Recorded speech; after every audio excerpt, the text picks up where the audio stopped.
But I think about the clouds and the fact that, there's 1,000 different variables that could influence your career.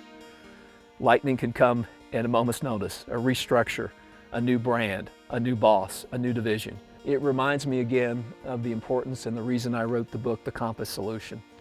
I wrote the book because I believe there are markers and guides that everyone that goes to work for a living can gain from and learn from and apply immediately. In the latter half of the book are 3 keys, I call them the key chain, that I think are true differentiators. The first is leadership. A lot of people go to work in the corporate world and say, well, if I'm not interested in being a supervisor, a manager, a director, a vice president, a CEO, there's no need for me to even entertain thinking about leadership. But the reality is, if you can't lead, you can't influence others.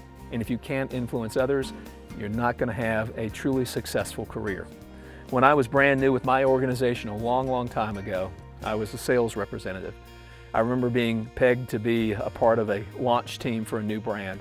I remember on the 4th week of that launch, a phone call on a Saturday morning, 9 o'clock. I was still in the bed, I was exhausted. But I take the phone call, and it was indeed our founder. I sat bolt right up in bed. I'm thinking, wow, why is he calling me? And this is why he called. He said, I know what you're doing is incredibly difficult. I know it's requiring a lot of time away from your family, and I want you to know that what you're doing, I appreciate.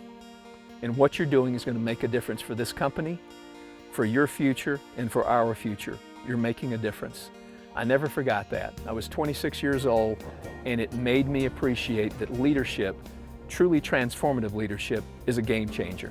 Again, in the book, we talk about what the particulars are around this one key of the key chain, leadership. I think when you read them, you'll have a far better understanding of what real leadership is all about and why becoming a real leader, whether you have aspirations for management or not, is going to differentiate you from everyone else in your organization and or whatever organization you choose to become a part of.